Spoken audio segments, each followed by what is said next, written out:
Hello and welcome to Stretford Paddock. My name is Joe and that is Stephen Howson, and today we will be getting your dream starting 11 for the 2023-2024 season. This is looking at the people we've been linked with, maybe a couple that aren't big transfer names yet, but someone that you think United could and should sign. Probably a big caveat on this, Joe. Go on. And that would be that we have, after this, they have to get an owner with ambition. Yeah. Someone that's had a bit of a track record of doing stuff. So this is probably only going to happen if Michael Knighton comes in. Probably not, but in the event that we do get Sheikh Jassim or Jim Ratcliffe, there's a chance we could get because he did a video, Joe, and he said true. The money was pledged and his lawyers are preparing a document, and I wouldn't think he would be a liar now. So that's true. I haven't seen that document, but I'm sure it's coming in the coming days. We've done days. NDAs, Joe, so he can't tell us. So here we've got the starting 11, but we've also got the subs bench, because I think bench is important. It is, and that's we look at. I was looking the other day at the cup final against City, and on the bench we basically had players that you would really consider bringing on. It was Garnacho, obviously Vegas did come on, and McTominay. That was it. They had Foden, Mahrez, I think Akanji it was embarrassing. Yeah, they had loads of people on the bench basically. Anyway, so let's start. I think we should start with the starting 11, then we'll go to the bench afterwards. Okay. So let's start in goal. Who are we talking? Well, I think it's worth saying that there's a lot of players here, right? There is a hell of a lot of players here, but I also think that there's a hell of a lot of players need to move. And when you start listing the players that could and should go, obviously your Phil Jones, he's gone. Yeah. Don't think anyone really going to notice too much in terms of the starting 11 this season. Nope. But like Eric Bailly, Alex Telles, yeah. Axel Tuanzebe, I think Greenwood will probably go. Brandon Williams. There's 5. Brandon Williams 6. Yeah. I think you're probably going to see, from what we've had this season, Vegas, Sabitzer, they're going straight off the bat. I think one of McTominay or Fred probably goes. Yeah. I think Anthony Martial could go. Yeah. I think Harry Maguire will go. Elanga. Yeah, Elanga, possibly Tom Heaton. Mm-hmm. You've seen Jack Butland go. You're up to 14 gone. Yeah. And you've not really had to think too hard about it. You might see an Ethan Laird go. There might be a Ted Mengi might go. There could be there might be one of the first choice players that someone comes in like Sancho's got a bit of a value to him. If you don't see him as part of his 11, maybe he moves him on because he gets 60 million for him that he can go spend on, I know, a right back maybe. So there's so many, like you could easily make a case for 15 players to go. Dean Henderson, there you go, 15. Yeah. So that wasn't hard. No. And that wasn't like... That wasn't dissecting the starting 11 even. That was all those players, other than sort of gently mentioning Sancho, none of those players start week in, week out. He might not even be on my bench when I get to my bench. So, you've literally just starting to eat into squad players there. Yeah. And there might be a case that if you get a midfielder, Eriksen goes. Wouldn't be crazy. If you get someone that's a bit younger that could play more games, okay, we've upgraded that position and let him go. Let him go back to Brentford and see if he can carry on what he was doing there when we took him. So if we look at the starting 11, there's probably an excitable amount of transfers. Yeah. But it's my dream 11. Yeah. You have the right to dream. So allow it. Yeah.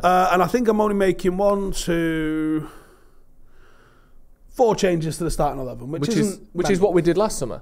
We brought in Martinez, Casemiro, Anthony, and Eriksen. Sorry, yeah. So there's 4 starting 11 changes, and Malacia, but not as sort of starting. So, but those 4 start every week. I think I'm probably looking at 7. Okay. So 7 with a bit of starting now. Yeah. You might get it done with that many that I've got to go. Mm-hmm.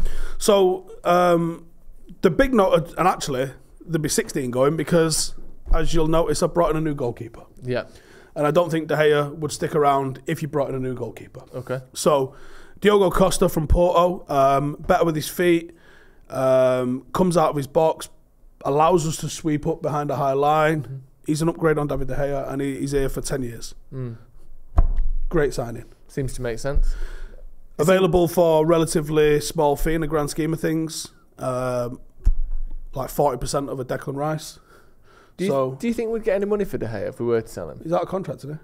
I think we've got an optional 1-year extension, but if we did activate that, he would be on 350 grand a week for that year. That's why we're trying to start a new one. So I think technically he's got 1 year left if we want him to have. But do you know what I mean? But then there's the contract element. So yes and no. So he could go, but also might stay. Yeah, that's pretty much it. Excellent. That's why he's signing that lower wage contract because we don't want to activate that 1 year for that much. So, I got Costa and we've upgraded the goalkeeper. In terms of the order of bringing all of these in, the striker would be the first through the door, and then we fill in pretty much working backwards, I think, until you end up at goalkeeper. Probably the fourth or fifth choice or fourth or fifth priority in this. But because we've filled in the rest of those gaps and because we're going to play a certain style of play and a certain style of build-up, we're going to have someone that's more capable of doing that, and that's where a goalkeeper that can play outside of his box becomes a priority. So that's where Costa's in. We go to Timber at right back. I think he'd be available quite cheap. And he's a right back that can play right side centre half. And what it gives us with Luke Shaw basically being the same at left back is it gives us a back four of 4 defenders. And if you see what Manchester City have been excellent at, allowing John Stones to literally step into midfield and almost basically play like a midfielder, it gives you 4 or 3 counter-attacking options to be able to stop the opposition. And this is something that you're going to need when you're playing on the halfway line. So you're playing on the halfway line and you've got defensively minded defenders. Happy days. And Timber's a very, very good one. And also, especially if you've got a midfield where 2 of the 3 midfielders are very attack-minded, sometimes you need another defender staying back. Like you said, City will often have played. There were times this season where they played 4 centre-backs as the back 4. Akanji, Ake, Diaz and Laporte. I don't know how many games they've started, but any number of them would start, and Stones in there as well. Like, it's not all about attacking overlapping fullbacks all the time, especially if the rest of the team is very attacking. And I argue it probably isn't going to be, I think, the evolution of the game, because that you're asking fullbacks now, if you're asking them to do the final third stuff as well as defend, there's going to be a disconnect at some point because the game transitions so fast.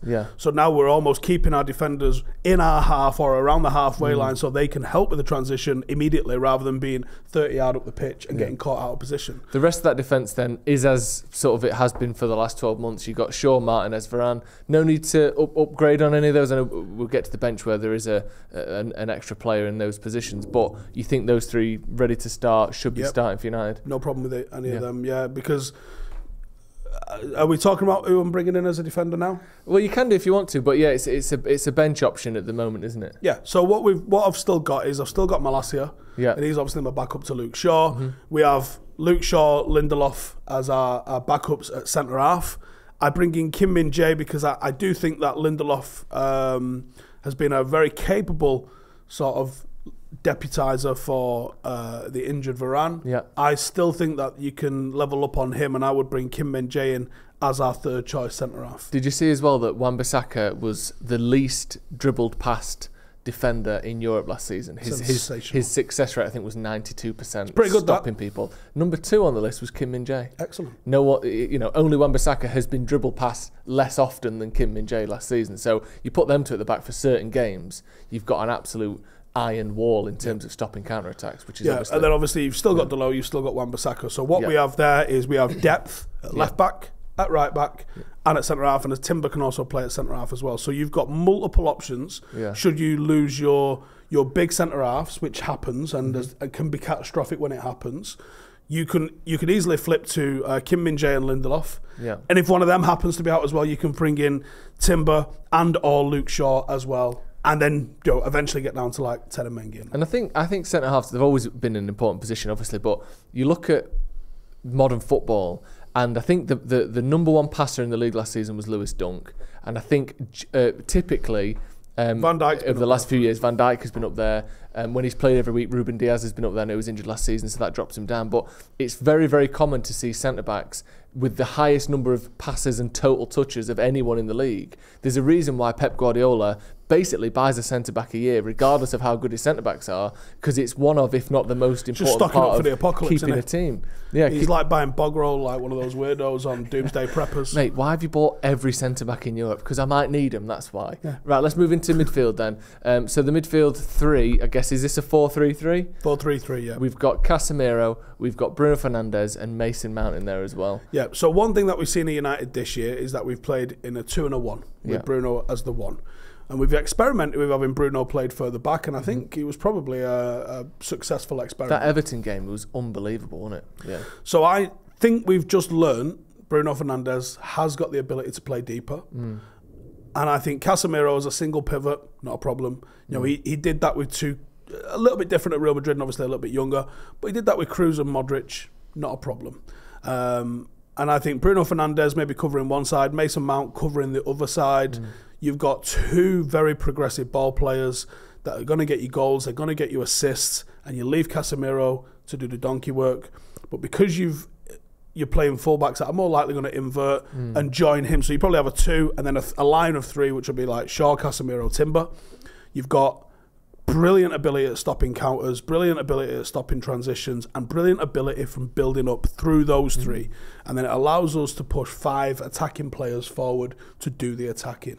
And I think Mason Mount, he's had a poor season in a poor Chelsea side, but we know what he's about. And I think my only gripe with Mason Mount is how much he's going to cost. Yeah. If he's in the 40, 50 million range, I'll go pick him up, right? Yeah. If he's 70, 80 million, I think I'll leave it, thanks. It's a big ask, isn't it? So if he's in the cheaper range, I really like what Mason Mount can bring in. And I think what you start to do is create wide triangles. And then you've got, Timber, you've got Mount, you've got Anthony. And then on this side, you've got Rashford, you've got Bruno, you've got Shaw. And you've got people that are able to rotate, keep possession, keep it moving, overload certain areas, and play really good level of football. And give you options as well. So that would be my first choice midfield. Yep. I have bought another midfielder. Yeah. He was on a free. Yeah. His mum's a bit of a dick. Apparently. Allegedly, yeah. And I think he brings a lot. He's had the best season of his career, probably. And I think he brings a lot to the table, and that is Adrien Rabiot. Yeah. I think he's a player that has always had a lot of potential, and people talk about that. And if you just look at what he's done on the pitch, I haven't watched a lot of Juventus, I'll be honest, but every report I've seen from fans on social media and different forums to journalists, everyone is saying he has been excellent this season. Don't know how many bigs and all we can sell. Exactly, yeah. So I think Rabiot makes a lot of sense. Like, he's almost he's not really a Casemiro, but if you're looking to replace some of that size and physicality that you might lose with McTominay going, and Rabiot, I think, is an upgrade on McTominay. Yeah, so that's your option off the bench. That's the cover for the inevitable red cards we're getting from Casemiro. Yeah. And that keeps the team ticking along with not a real noticeable drop in quality, I don't think. It also gives you the option of you playing at Anfield away. Yeah. Well, Mason Mount comes and takes a seat, and we go with Rabiot and Casemiro. And now you're starting to build a squad that's able to adapt to the specific teams that you're playing against and go there with a plan that can go and beat them, rather than like we just did in the FA Cup final where we go, well, Eriksen, Casemiro, Bruno's our best midfield, so they're all going to play, without really seeing that actually physically Eriksen, you're not going to see the best of his qualities because you're not going to be on the ball, and that's where he excels. Now we play Luton at home. Yeah. Oh, Eriksen, do we have the game for you, my friend? Yeah. But Anfield away, Eriksen, away, Mount and Bruno in midfield. Casemiro's getting arrested against there you go. Yeah. You don't need him. Go for it. Yeah. So I think having the right tools for the right job is a massive thing, and that's what these 7 signings kind of represent for me, is the ability to go and do that. So Mount and Rabiot are my midfield signings. Yeah. Okay, talking about right tools for the right job, front three, Anthony on one side, Rashford on the other side, presumably. The specialist, the big one, like you said, the priority signing, Harry Kane down the middle. It's looking like it's going to be a bit of an ordeal trying to get him out of Tottenham. Asking Daniel Levy for the time is an ordeal. Yeah, that's true. How much you want? How much we pay for it? Well, it's just I'm going to be late for a train. Can you just tell? Fuck it, I'll leave it then. Whatever.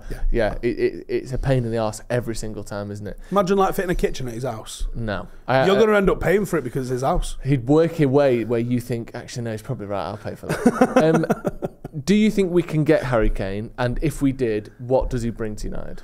Yes, I think you can get him. I think the suitors for Harry Kane are few. Yeah. I think Paris Saint-Germain could be an option. And I think Real Madrid could be an option. Especially with Paris losing players and liking a shiny thing, same way Real Madrid like a shiny thing. I think United edge above both of those purely on the basis of the fact that Harry Kane is very close to being the all-time Premier League leading scorer. And I think he would like that. Yeah. And I think that puts United ahead of those two. And I think he probably looks at this United side, the progress that's been made, and goes, they did all that last season without a striker. Yeah. I could score 30 goals. What does a striker want? Someone that's going to make chances for me. Bruno Fernandes literally made more chances than anybody else in the league, bar none, in a above average United side. Okay. so I'm going to score some goals. Right, okay. They've got a manager that's doing bits. Obviously got Michael Knighton coming in and going to revolutionise something. Yeah. Aliens or something. Champions League football. All of the things that his heart desires. And he doesn't have to leave the country for it. Yeah. And I think that. I think as well, Ten Hag is, the thing with Harry Kane, the glaring thing is 0 trophies won. And Ten Hag, obviously we've already won 1, but he is a good cup manager as well. He's not someone that if you don't win the league, it's game over like Conte. He got Ajax to the semi-final of the Champions League. Really, if it weren't for an absolute miracle from Lucas Moura, probably should have got them to a final. And he's won trophies, cups, every single place he's been, including United. Already got us to another final as well. I think that Harry Kane would be very, very, very unlucky to come to United with a 3-year contract and not win anything. Like, just typically, we had a barren spell up until now, but United do tend to win stuff, don't they, even in the bad years? Even in the last 10 years. Yeah. How many times have we been to Wembley in the last 10 years? Yeah. It's been a fair few. Yeah. It's not like we've been like devoid of the place. We've been there plenty of times in the last 10 years. Yeah. And we've hit European finals as well. So again, as bad as it's been, you stick Harry Kane in that Villarreal final, I reckon we've got a better chance than we did. I know Cavani played and he did get a goal, but it's just a better team with Harry Kane in there as assistant as well. Another signing you've made on the bench, and we'll go through the whole bench in a second, is Rasmus Højlund, Atalanta striker, 20-year-old Danish, tall, strong, fast, rapidly rising through his career. What do you make? Different profile to Harry Kane on every front. I think Harry Kane's physical, but I think this guy's like an aggressive throwback sort of physical. Yeah. Where he's going to get right up in your face, and if anything, he's more like Haaland than anything else in that kind of sense. And I think that's an up-and-coming striker for United to take a punt on, and we didn't even really touch on getting rid of Tony Marshall, I don't think, in that list earlier. Yeah. But yeah, that's going to happen. So when you see how many have gone, like I said, 7 signings to come in, 2 up front, Højlund, Kane, 2 in midfield in Rabiot and Mount, Kim Min-jae and Timber in defence, and then a goalkeeper in Costa. Not a mental. And what's the cost of that? You're looking at maybe 100 million for your defence, goalkeeper. You're looking at maybe, I think 50 million for Mount would probably be fine. You're probably looking in the region of 200 to 250 million for the lot. Doable. Yeah. Not mental. No, doable. Especially if United can make 100 million or so in sales, and I think with especially Maguire, Henderson, McTominay, Marshall, you've got Henderson. Yeah, you've got the bulk of 100 million with those 3. I think you can do it. So, Kane being my number 1 striker. I think we got a nice balance across the forward 3 there with Anthony, who's not been anywhere near as bad as opposition fans have been trying to make out. No. Marcus, who I think would play fantastically well. I think his profile of player is so similar to Heung-min Son. I really think that Kane's going to find it so easy playing with him. I mean, he should already know what it's like to play with him, but Gareth Southgate's a fucking bellend, so he has no idea what it's like playing with Marcus Rashford. They've barely been on the same field together. Your other options that you have in terms of striking, you've still got Garnacho, who's a very attacking, exciting talent. You've still got Jadon Sancho, who I think's not had his greatest season, I think it's fair to say, but has still got potential to do bits. I think metric-wise, he's still very high up in there and stuff. I think his style of play, Joe, it reminds me of the Berbatov and Tevez time. You've got Garnacho, who's a bit like the Argentinian compatriot, and Tevez is ultra direct and very obviously gives a shit, and he's trying to make things happen. And then you've got someone who's a bit more languid and relaxed, a bit like Berbatov in Jadon Sancho, who is doing other things. I think we've got the basis of building a very strong squad there, and I don't think I've gone bananas on the money. No, I think it's at the sort of upper limit of what you might expect, but it's not ludicrous. It's more than getting 7 deals done. Yeah. That's the difficulty. The money's not hard. No, it's relatively straightforward. I mean, there's players there with release clauses. There's players there on free transfers. Those should be relatively straightforward. Yeah. You got a couple of boys there that have got a year left on their contract. It's how much do you want to fuck about before you get them in, and then you've got like relatively straightforward transfers. Højlund should be straightforward, I think. Even like you said, Kane and Timber Mount should be both in their last year, but the Kane one's the tricky one in it with the fee and Daniel Levy. If you listen to some reports in Italy, Kim Min-jae's already a United player. Yeah, I'm not sure how true that is, but there's a lot of strong talk coming out of there. So I imagine that's relatively straightforward for Napoli. So Good stuff. Right, that's going to be all from us. Let us know your thoughts in the comments. What is your dream starting 11 and bench as well for the 23-24 season? Is this realistic? Is it possible to see this many new signings? We saw 4 first-team players last season. Can we do it again? Thank you, Steve, for coming down and taking us through your team. Thank you at home. Hit subscribe if you haven't already, and we'll see you in a bit.